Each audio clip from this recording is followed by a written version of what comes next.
Lietuvos audiosensorinė biblioteka. Knygos prabyla tavaip. Labą dieną visiems klausytojams ir mano kolegiai Ugniai. Sveiki. Čia susirinkome labai gerą progą Lietuvos audiosensorinės bibliotekos 60-mečio.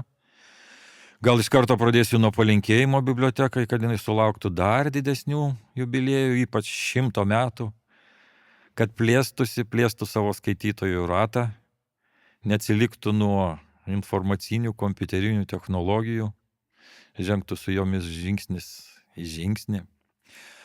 O mes susirinkom pakalbėti gal apie Brailio raštą, Brailio knygas, kaip kam sekėsi įsisavinti Brailio raštą. Tai mano pašnekovė, tiksliau mūsų abiejų pašnekovai, mes diskutuosim su Ugne. Gal Ugne prisistatysi keliais žodžiais?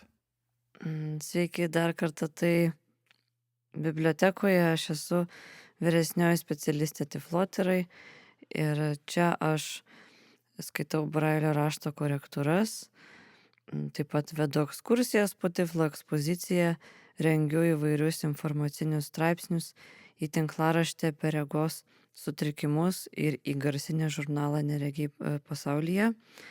O šiandien taip mes daugiau koncentruosimės į Brailio raštą, nes Alvydas spausdina knygas bibliotekoje, o kai jis jas atspausdina, aš skaitau korektūras, mes vėliau kartu taisome klaidas ir jau vėliau atspausdiname knygą, kuri keliauja pas skaitytojus.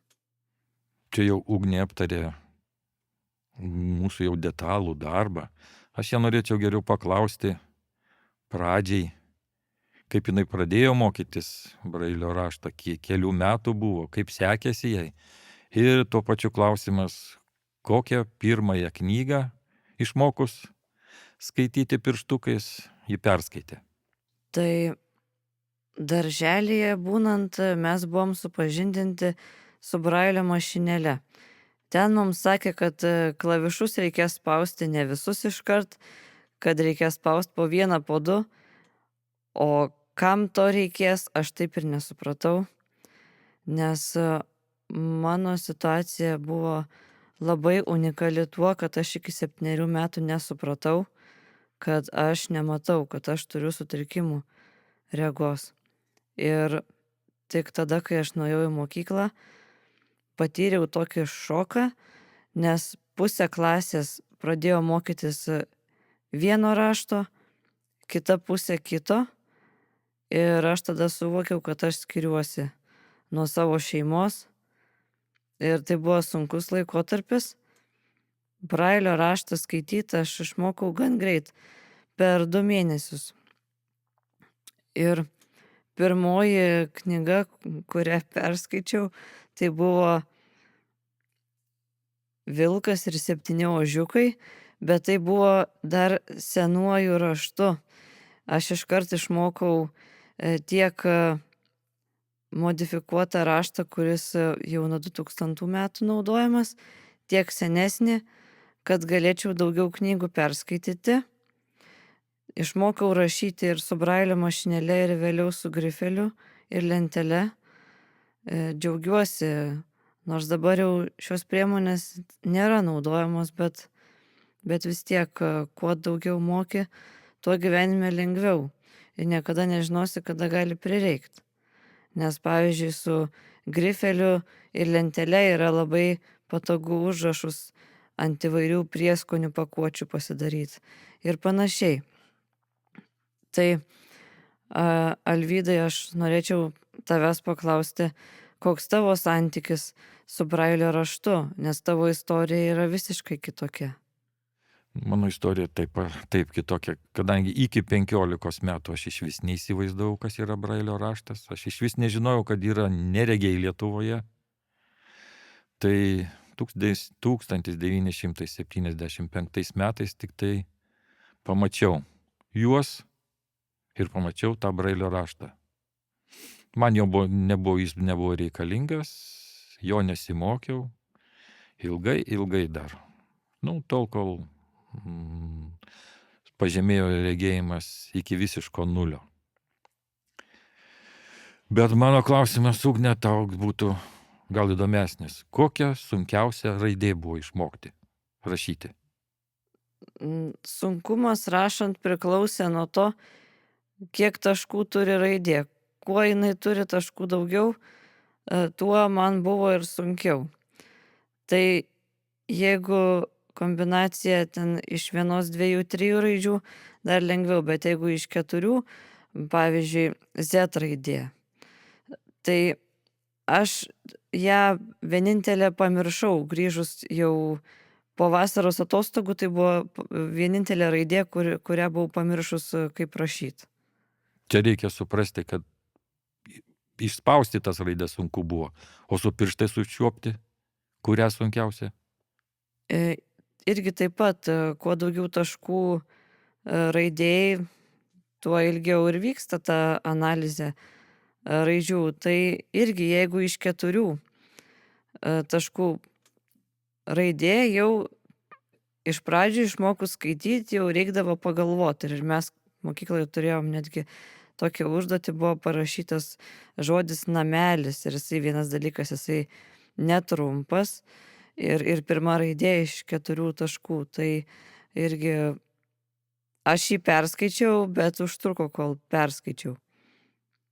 O jeigu susiduria 3-4 raidės iš 4 taškiukų, kaip tada sekėsi? Sekėsi neblogai, nes kažkaip aš visą laiką užsispyrus buvau ir tiesiog, jeigu neperskaitai, grįžti ir vėl bandai skaityti. Nebuvo kažkokių problemų šitoj vietoj. Aš tik tai dabar galiu jau savo be klausimų įsiterpti, kad kai pradėjom čia bibliotekoje leisti Brailio knygas, kai buvo planuojama, kad jas leisti, kai man reikėjo pradėti pirštukais tos taškiukus skaityti, man didžiausia problema būdavo tos simetriškos raidės, kurios kaip apversi, vienaip gaunasi, apversi jau kitą raidę ir aš jas iki šioliai maišau. Taip, tu tikriausiai turi omeny R ir W, pavyzdžiui, V ir groteles. Taip. Taip, suprantama. Matai, aš manyčiau, mano situacija buvo dėkingesnė, kad aš pradėjau skaityti nuo 7 metų, kai rankos labai mažos ir šiaip moterų rankos smulkesnės, todėl užčiuopti raidės yra lengviau. O jeigu žmogus suaugęs pradeda mokytis Brailio raštą, jam reikia daugiau laiko skirti išsistudijuoti raidės. Taip, mano Brailio rašto mokymasis prasidėjo 39 mano gyvenimo metais, taip kad gali įsivaizduoti, kad pirštai nejauni jau ir tam tikrų problemų atsiranda. Ir iki šiol aš to Brailio rašto taip tobulai ar kaip netgi gerai ar su 3, su pliusu nemoku. Greičiau tas paruošiamasis lygis iki mokyklinis. Ir labai nepatinka skaityti Brailio pirštais, nes mano pirštas po to aš 5 minutės, sakykime, pačiupinėjęs tos taškiukus, aš po to valandą tą pirštą jaučiu kaistantį. Ta Ugnė to nebūna? Ne. Tai kur tu gyvenime naudoji Brailio raštą? Praktiškai tik tai darbe. Pasitikrinti, jeigu reikia, ką atspausdinu. Bet ir tai dažnai pasiimu kaip suflerį, normalų tekstą, vordinį. Tai tada pažiūriu, ar teisingai viskas ar ne. Man garsų sintezė pasufleruoja žodžius, sakinius ir tada aš lengviau atskiriu tas raidės, lengviau žiūriu, ar jinai trūksta ko ar netrūksta, pataisyti ar nepataisyti ką nors. Na, suprantama. Aš tai, kadangi korektorė, tai skaitau knygas Brailio raštu. Taip pat man labai padeda Brailio raštas mokantis užsienio kalbų. Aš naudoju elektroninį Brailio raštą, jungiuosi Brailio eilutę prie telefono arba prie kompiuterio, kai mokausi užsienio kalbų, kad aš matyčiau, kaip rašosi nauji žodžiai ir skaityti man yra lengviau. Taip pat Brailio raštą aš naudoju buity. Man yra daug lengviau užsirašyti užrašus ir taip ieškoti įvairių prieskonių, nes pas mane yra 3 lentynos prieskonių, negu, pavyzdžiui, pradėti uostyti, nes jeigu aš kelis pauostau, po to uoslė pavargsta, jau nebelabai supranta, ką jinai ten užuodžia. Tai yra daug geriau, kai yra užrašai. Tik tai žinoma, kad kartais tingisi tos užrašus pasidaryti. Nes dažniausiai, kai man kureris prekes pristato, tai dažniausiai tada ir reiktų užsirašyti.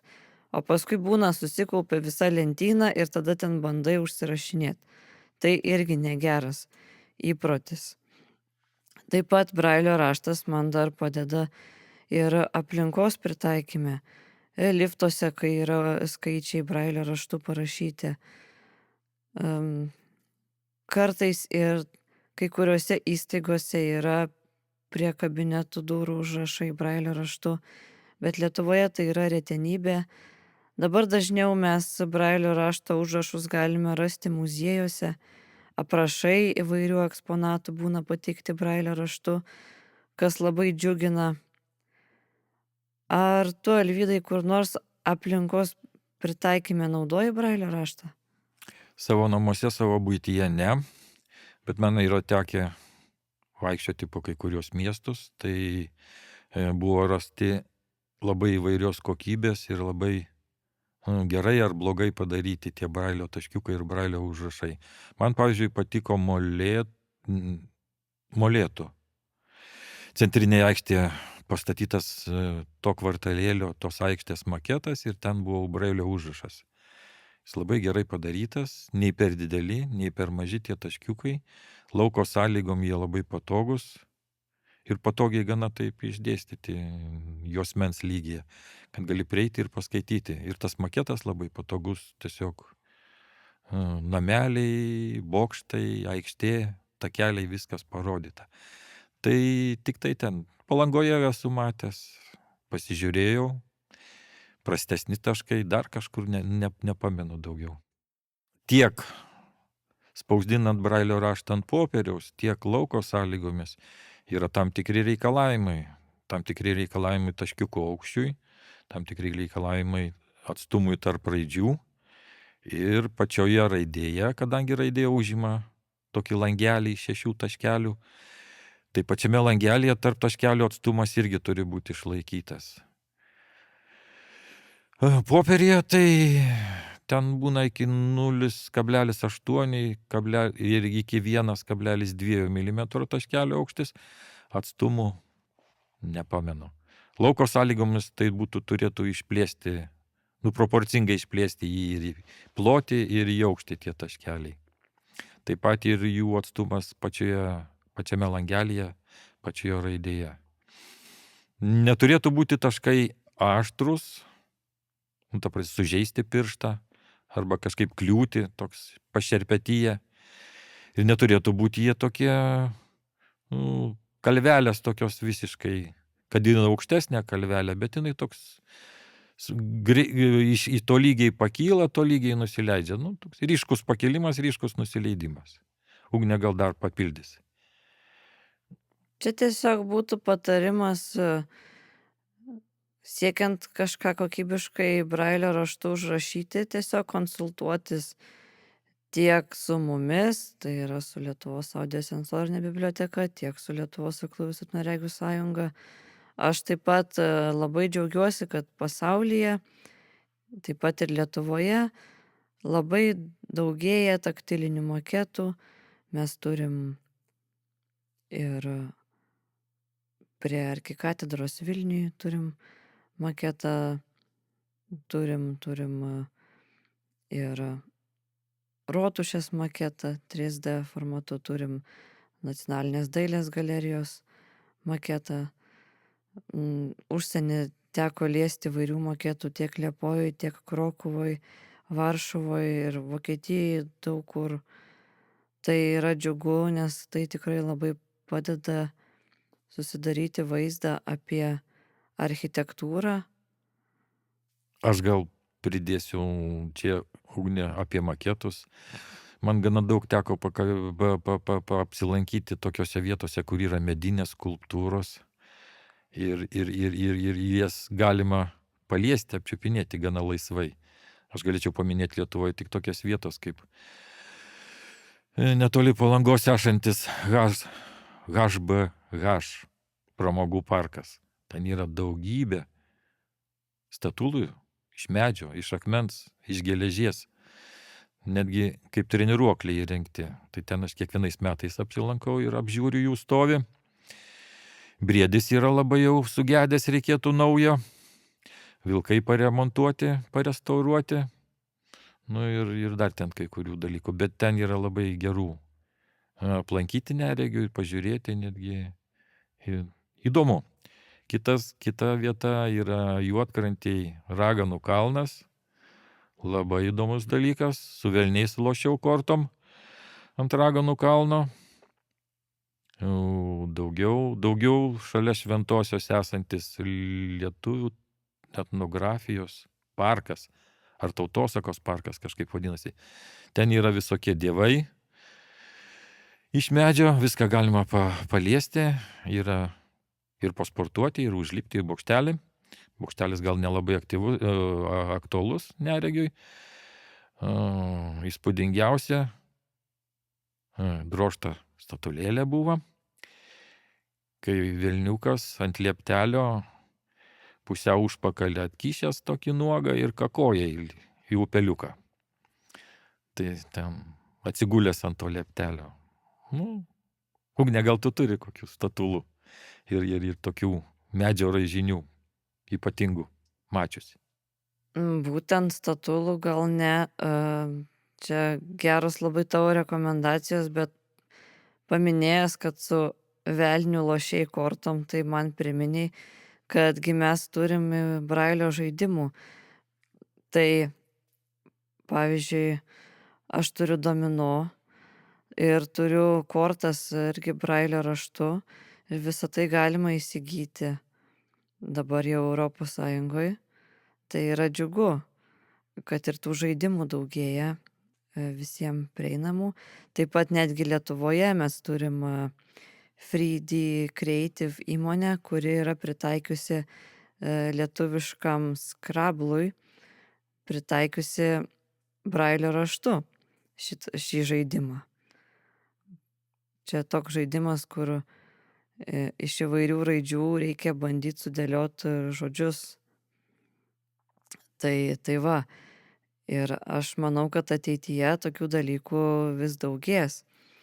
Taip pat, kas yra labai džiugu, jeigu, pavyzdžiui, aš bandyčiau palyginti, kai aš buvau vaikas, tai prieš 20 metų, pavyzdžiui, ir dabar. Tai kai aš buvau vaikas, visiškai mes neturėjom jokių taktilinių knygų. O dabar vaikai jau turi tų taktilinių knygų ir kiekvienais metais jų vis daugėja ir Lietuvoje mes jų nemažai turim. Ir smagu tai, kad galima skaityti tas knygas ir reginčių, ir brailio raštu, reiškia ir broliai, ir sesės gali kartu skaityti. Aš, pavyzdžiui, pamenu tokią skaudžiai juokingą istoriją, kai man buvo 5 metai ir pas mus į namus atėjo kaimynų vaikai, mes su jais gerai sutarėm ir kaimynų mergaitė paėmė knygą ir jinai mato, kas parašyta ir jinai skaito, o aš irgi norėdavau paskaityti. Tai aš paėmiau tą pačią knygą ir tiesiog iš atminties sakiau pasaką, kurią auklėtoja tą dieną darželį perskaitė. O jeigu dabar yra taktilinės knygos, tai tuos pačius paveikslėlius gali nagrinėti tiek matantis broliai, sesės ar draugai, tiek nematantis vaikai. Skaityti gali kartu. Ir tų taktilinių knygų yra pačių įvairiausių. Tai tikrai yra kuo pasidžiaugti. Čia Ugnė jau kaip ir padarė įžangą į temą, kad mes galim pereiti savo pokalbį prie įvairių formatų turimų bibliotekoje, leidžiamų bibliotekoje. Aš gal tik tai bendrai pasakysiu, kad yra audio formatas knygos, tai yra garsinės knygos, įskaitytos diktorių arba sintezės. Yra brailio knygos, jau jas čia daug apkalbėjom. Yra EPUB formato knygos, kur yra ir normaliom raidelėm parašytos knygos, ir EPUB formatas tom geras, kad jį galima įkomponuoti ir audio failus, ir dar visokių kitokių ten PDF ir visa kita. Ugnė, ką nors skaitai iš šitų? Aš skaitau garsinės knygas. Jeigu man reikia, pavyzdžiui, pramoginio turinio, tai aš skaitau romanus garsiniu formatu, nes skaitydama garsiniu formatu romaną aš galiu tuo pačiu metu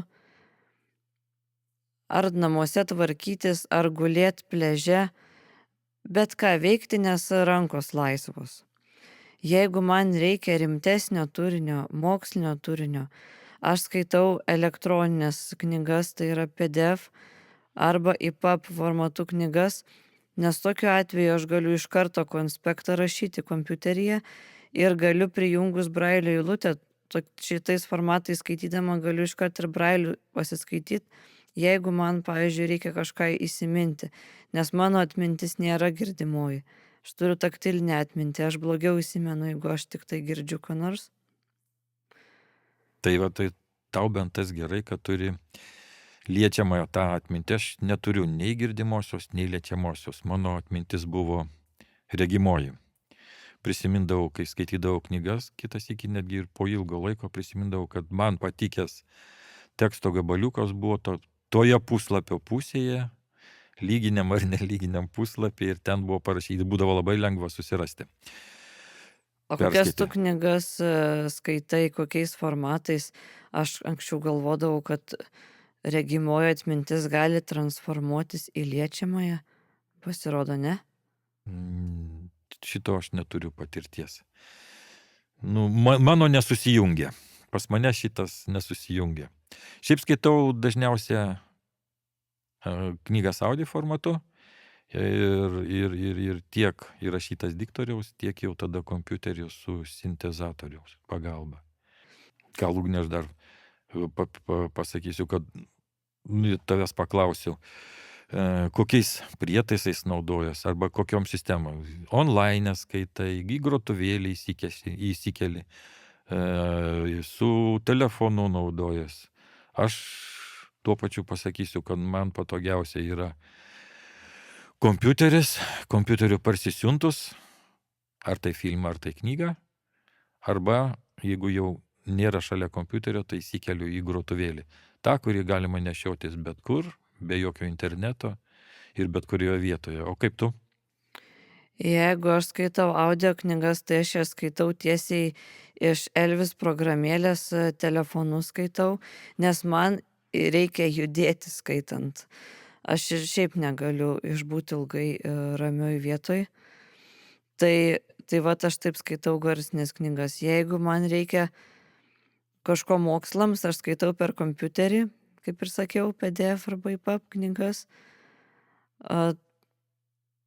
Kai kurias knygas netgi iš kompiuterio įsikeliu į telefoną, jeigu reikia ypač brailio raštu paskaityti, nes mano brailio eilutė geriau sąveikauja su telefonu negu su kompiuteriu. Geresnis atsakas yra, reagavimas geresnis. Tai, pavyzdžiui, kai užsienio kalbų mokausi, tai PDF failus atsidarau telefone ir skaitau su brailio eilute. Tai čia tiesiog labai nuo situacijos priklauso. Ugnė, o tau buvo sunku pereiti prie brailio eilutės, įsisavinti brailio eilutę? tą naują techniką? Kada? Prieš kiek metų pradėjai? Prieš 10 metų aš pradėjau ją naudoti, įsisavinti tai nebuvo sunku, bet su brailio eilute yra vienas aspektas, kad truputį lėčiau skaitosi, nes reikia tekstą visą laiką pirmin pavežti, nes ypač mano brailio eilutė yra trumpa, jinai turi tik 24 langelius, tai reiškia, kad aš labai trumpas eilutes turiu ir visada aš turiu tekstą vežti pirmin. Ir praeitą vasarą aš įsikėliau elektroninę BRF knygą, nes mes jau taip pat turim Elvis sistemoje. Ir atostogaudama mūsų poilsiavietėje, Zelvoj, skaičiau tą knygą su brailio eilute. Ir aš pamačiau, kad iš tikrųjų truputį lėčiau skaitosi, bet brailio eilutė yra patogi tuo, kad galima netgi 10 knygų tų elektroninių įsikelti, o 10 knygų į Zelvą aš net su sunkiausiu lagaminu nenusiveščiau popierinių, žinant, kokios jos yra didelės pas mus. Gal pereinu prie...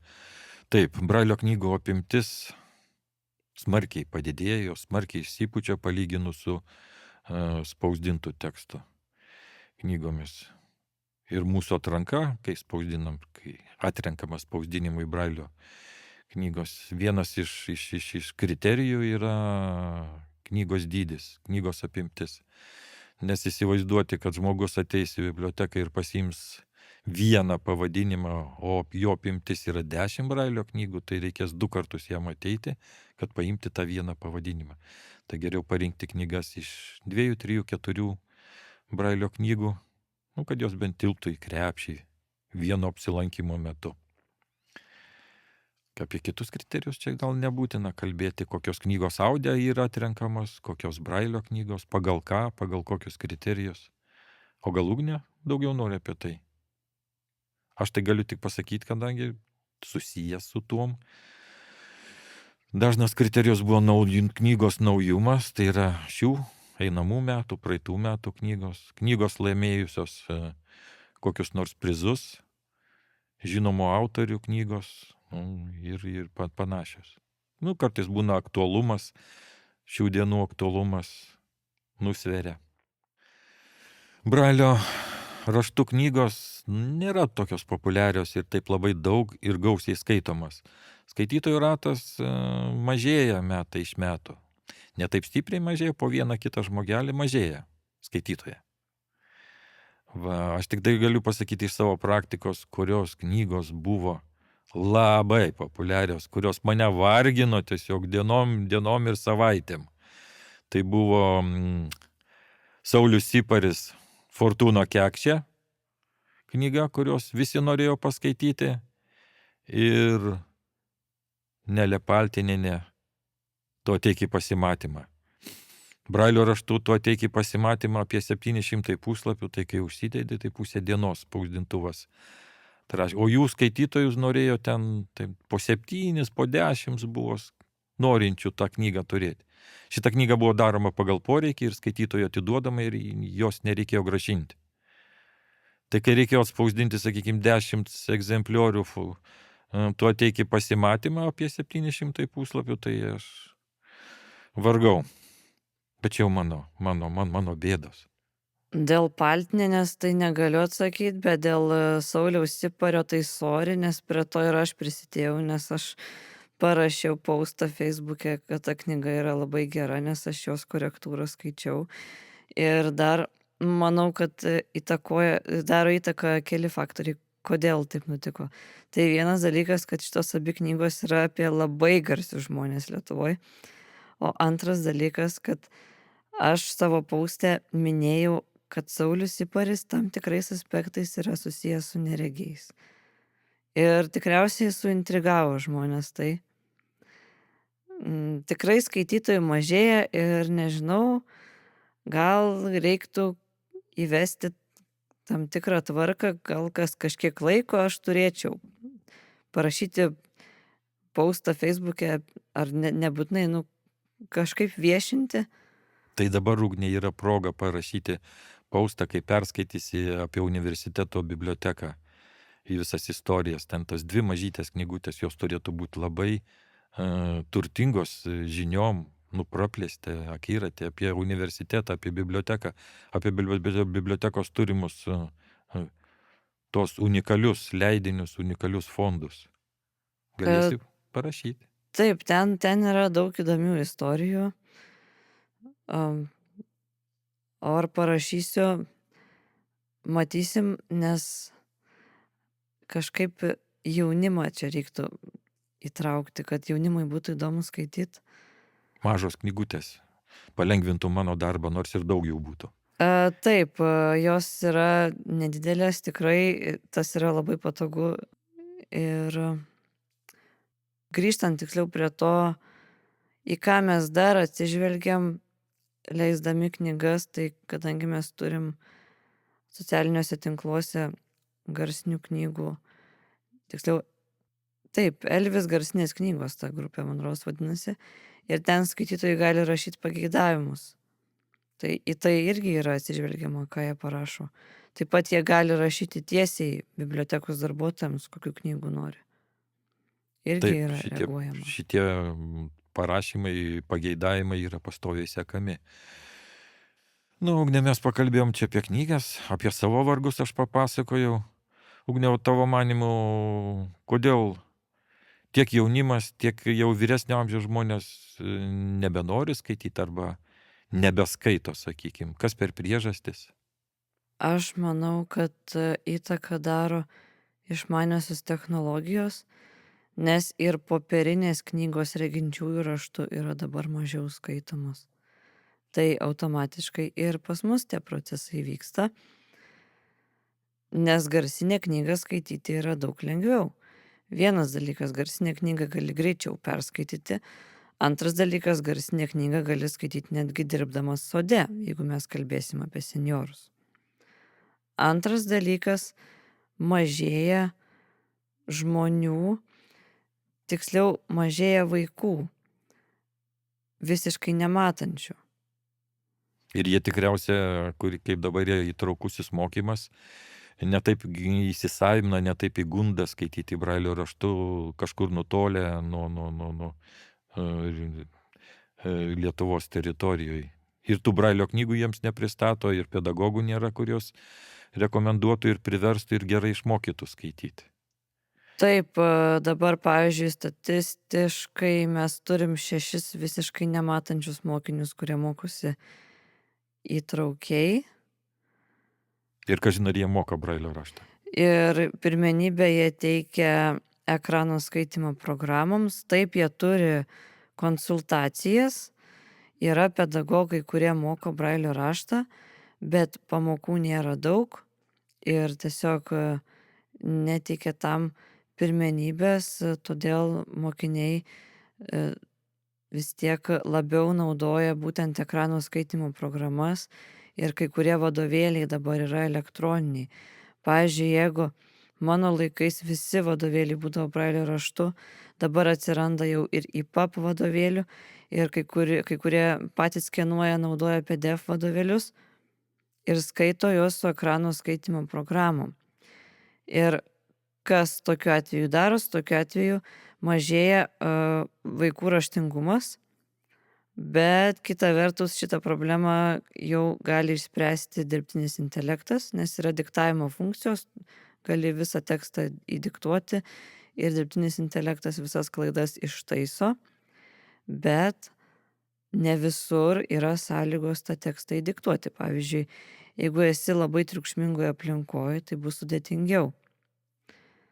Tai vaikų mažėja, kurie visiškai nemato, daugėja vyresnio amžiaus žmonių, kurie turi regos sutrikimų, bet nebūtinai jie visiškai nemato. Dauguma iš jų yra tiesiog silpnaregiai, kuriem, pavyzdžiui, gali užtekti pasididinti šriftą arba spalvų kontrastą kokį nors ant fono užsidėti, tarkim, skaitant elektroninės knygas telefone ar kompiuteryje.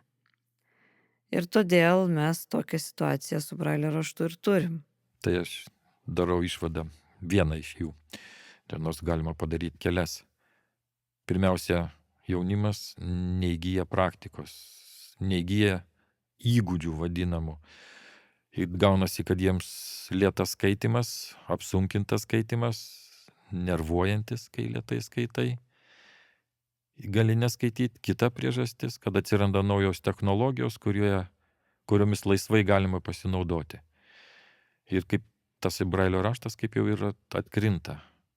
Taip, bet manau, kad situacija su brailio raštu bus tokia panaši kaip su reginčiųjų raštu. Tiesiog jis persikelia į viešą erdvę, į aplinkos pritaikymą daugiausia.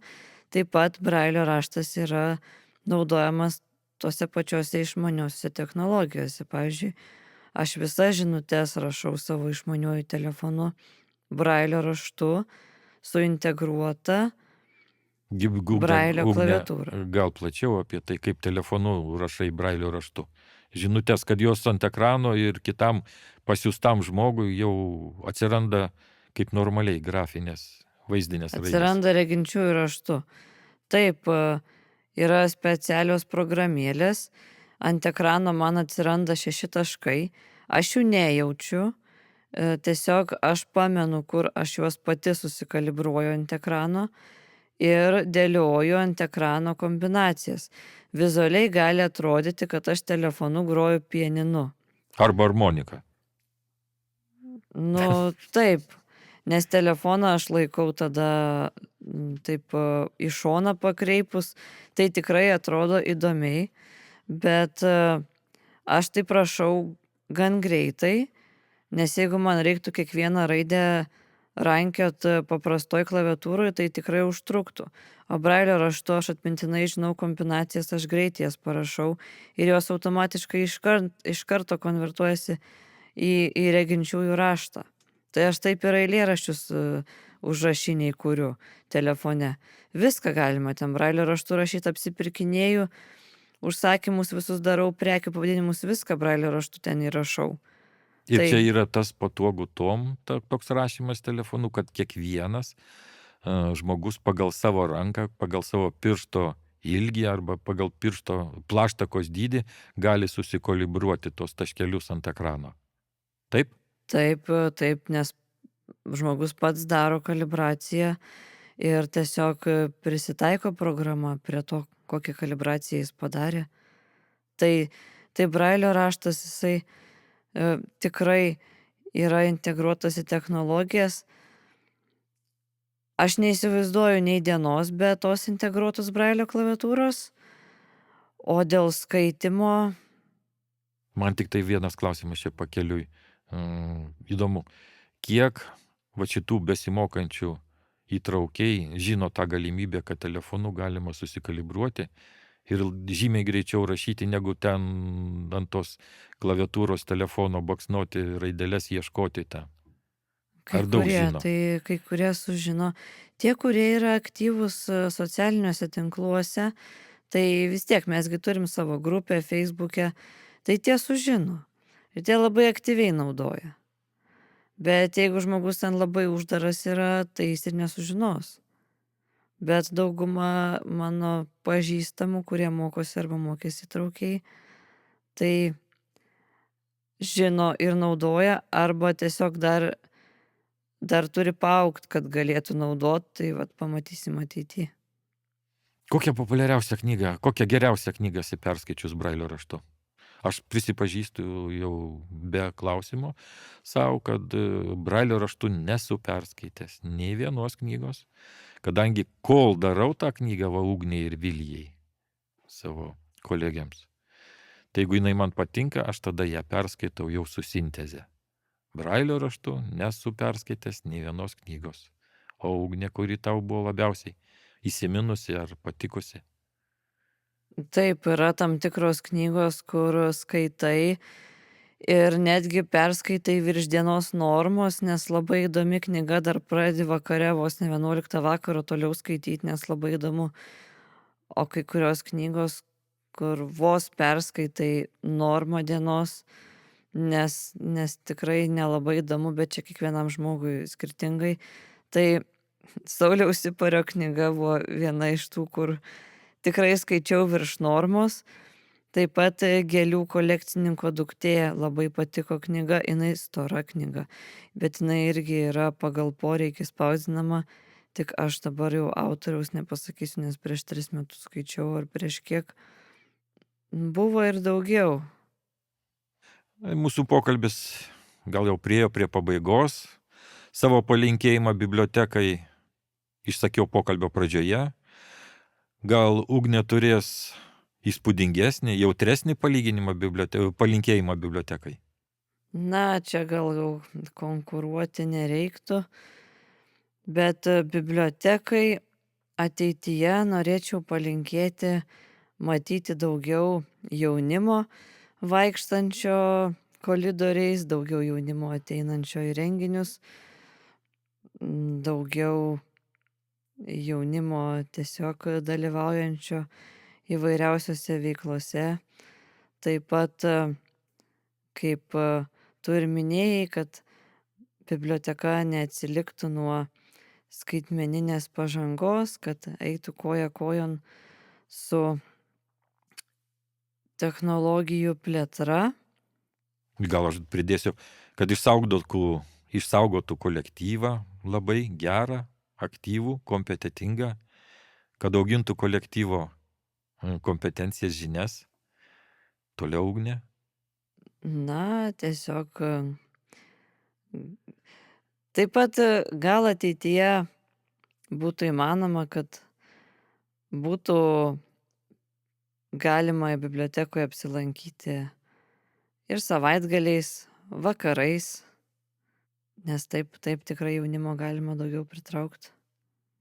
Gal tuom ir atsisveikinam su tinklalaidės klausytojais. Mums buvo smagu papasakoti, jeigu jūs turėjot naudos, jeigu jūs ką nors naujo sužinojot, mums labai smagu. Ugnė, baigiamąjį žodį. Na, tai tikiuosi, kad patiko mūsų klausytis, kad buvo įdomu ir iki susigirdėjimo kitais kartais. Kitomis temomis. Bye bye.